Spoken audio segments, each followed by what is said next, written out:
ಮಂಜುನಾಥ್ ಗುತ್ತಿಗೆದಾರ ಸಂಘದ ಅಧ್ಯಕ್ಷರು ನಮ್ಮ ಜೊತೆಗೆ ಸಂಪರ್ಕದಲ್ಲಿದ್ದಾರೆ. ಸರ್, ಇತ್ತೀಚೆಗೆ ತಾವು ಬಹಳಷ್ಟು ಆರೋಪ ಮಾಡ್ತಾ ಇದ್ದೀರಿ.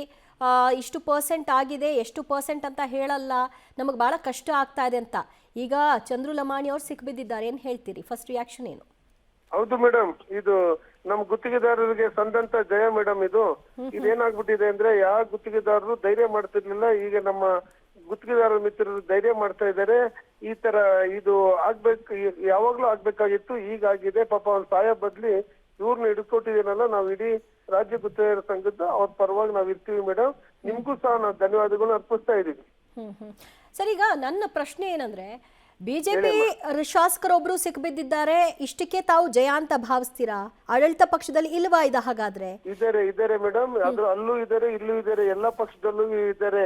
ಎಲ್ಲ 224 ಜನನು ನಾನು ಸರಿ ಇಲ್ಲ ಅಂತ ಹೇಳ್ತಾ ಇಲ್ಲ. ಅದರಲ್ಲಿ ಒಂದು 40% ಆಫ್ ಶಾಸಕರುಗಳು ಈ ತರ ಕಾಂಟ್ರಾಕ್ಟರ್ಗಳು ಅಯ್ಯೋ ಅನಿಸ್ಕೊಂಡು ಅವರಿಗೆ ಬಾಯಿಗೆ ಬಂದಂತೆ ಪರ್ಸೆಂಟೇಜ್ ಇಸ್ಕೊಳ್ಳುವಂತದ್ದು ಪೂಜೆ ನೆಪದಲ್ಲಿ, ಪರ್ಟಿಕ್ಯುಲರ್ ಆಗಿ ಪೂಜೆ ನೆಪದಲ್ಲಿ, ಆಮೇಲೆ ಕೆಲಸ ಅಪ್ರೂವಲ್ ಕೊಡೋ ಅಂತ ನೆಪದಲ್ಲಿ ಈ ತರ ಕೆಲಸ ನಡೀತಾ ಇದೆ. ನಾವು ಸುಮಾರು ಸರಿ ತಮಗೂ ಸಹ ಸುಮಾರು ಸರಿ ಹೇಳಿದೀವಿ. ಬಟ್ ಇದರಲ್ಲಿ ನಿರ್ದಿಷ್ಟವಾಗಿ ಇಂಥ ಕಾಂಟ್ರಾಕ್ಟರ್ ಅಲ್ಲ, ಇಂಥ MLA, ಇಂಥ ಕಾಂಟ್ರಾಕ್ಟರ್ ಅಂತ ಹೇಳಲಿಕ್ಕೆ ಕಷ್ಟ ಆಗ್ತಿತ್ತು. ಈಗ ನಮ್ ಕಾಂಟ್ರಾಕ್ಟರ್ ಸ್ನೇಹಿತರು ಇದನ್ನ ಧೈರ್ಯ ಮಾಡಿ ಈ ತರ ಮಾಡಿದರೆ ಎಲ್ಲ ಕಡೆನೂ ಇನ್ ಮುಂದೆ ಈ ತರ ಆಗ್ತವೆ ಅಂತ ಹೇಳಿ ನಾನು ನಿಜವಾಗ್ಲೂ ನಮ್ ಮುಂದೆ ಹೇಳ್ತಾ ಇದ್ದೀನಿ. ಅಂದ್ರೆ ಆಡಳಿತದಲ್ಲಿರ್ಲಿ ಅಥವಾ ವಿರೋಧ ಪಕ್ಷದಲ್ಲಿರ್ಲಿ, ಒಟ್ನಲ್ಲಿ ಪರ್ಸೆಂಟೇಜ್ ಅನ್ನೋ ಭೂತ ಏನಿದೆ, ಇದನ್ನ ನಿಮ್ಗಳನ್ನ ಬಿಡದಂಗ್ ಕಾಡ್ತಾ ಇದೆ.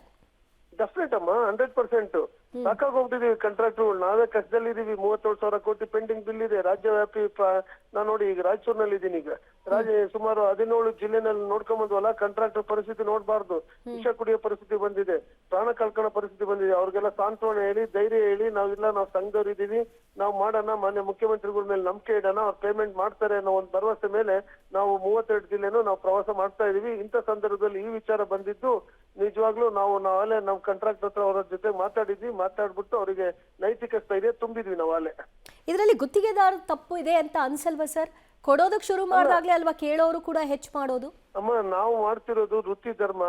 ನಾವು ಇದೇ ಇರೋದಿಲ್ಲ. ಹಿಂದೆ ಅವ್ರ ಕ್ಲಚ್ಗಳಲ್ಲಿ ನಮ್ಮ ಬೇರೆ ಬೇರೆ ಪೇಮೆಂಟ್ ಗಳೆಲ್ಲ ಇರ್ತವೆ. ಒಬ್ಬ ಗುತ್ತಿಗೆದಾರ ಅಂದ್ರೆ 4-5 ಇಲಾಖೆನಲ್ಲಿ ಕೆಲಸ ಮಾಡ್ತಾ ಇರ್ತಾನೆ. 4-5 ಇಲಾಖೆಗಳು ಆ ಸಂಬಂಧಪಟ್ಟದ ಶಾಸಕರದು ಕಂಟ್ರೋಲ್ ಅಲ್ಲಿ ಇರ್ತಾರೆ. ಅಧಿಕಾರಿಗಳು ಶಾಸಕರು ಮಾತು ಕೇಳ್ತಾರೆ ಹೊರತು ನಮ್ಮ ಮಾತು ಕೇಳೋದಿಲ್ಲ. ಅಧಿಕಾರಿಗಳೇ ಇವ್ರ ಜೊತೆಗೆ ಶಾಮೀಲ್ ಆಗ್ಬಿಟ್ಟು ಇಷ್ಟು ಪರ್ಸೆಂಟೇಜ್ ಕೊಡಿ ಅಂತ ಹೇಳೋಂತ ಕೆಲಸಗಳು ನಮ್ಮ ಅಧಿಕಾರಿ ವರ್ಗದವ್ರು ಮಾಡ್ತಾ ಇದ್ದಾರೆ.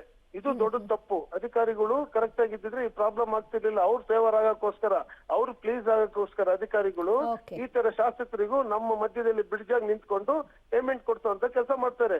ದಯವಿಟ್ಟು ಅಧಿಕಾರಿಗಳಿಗೂ ಸಹ ಇದು ಎಚ್ಚರಿಕೆ ಗಂಟೆ. ದಯವಿಟ್ಟು ಅವರು ಸಹ ಇನ್ ಮುಂದೆ ಈ ತರ ಮಧ್ಯದಲ್ಲಿ ಬ್ರಿಡ್ಜ್ ಆಗಿ ನಿಂತ್ಕೊಂಡು ನಮಗೆ ಕಮಿಷನ್ ಕೊಡ್ಸೋಂತ ಕೆಲಸ ದಯವಿಟ್ಟು ಅಧಿಕಾರಿಗಳು ಯಾರು ಮಾಡಬಾರ್ದು, please. Yes, thank you. Public TV ಜೊತೆಗೆ ಮಾತನಾಡಲಿಕ್ಕೆ. ಬಹಳ ಅಸಹಾಯಕ ಸ್ಥಿತಿಯಲ್ಲಿ ಇರೋದು ಗುತ್ತಿಗೆದಾರರ ಪರಿಸ್ಥಿತಿ. ಇವತ್ತು ನಾವು ತಗೊಳ್ಳಿಲ್ಲ ಕಾಂಟ್ರಾಕ್ಟ್ ಅಂತ ಅಂದರೆ ಬೇರೆ ರಾಜ್ಯಗಳಿಗೆ ಶಿಫ್ಟ್ ಆಗುತ್ತೆ. ನಾವಿಲ್ಲಿ ಏನಾಗಬೇಕು ಅನ್ನುವಂತಹ ಪ್ರಶ್ನೆ, ಮತ್ತು ಈ ಪರ್ಸೆಂಟೇಜ್ ಏನಿದೆ ಇದನ್ನು ಕಮ್ಮಿ ಮಾಡಿ ಅಟ್ಲೀಸ್ಟ್ ನಮ್ಮನ್ನು ಉಳಿಸಿ, ನಮಗೆ ಬರಬೇಕಾಗಿರೋ ಬಾಕಿ ಕೊಡಿಸಿ ಅನ್ನೋದು ಅವರ ಬೇಡಿಕೆ.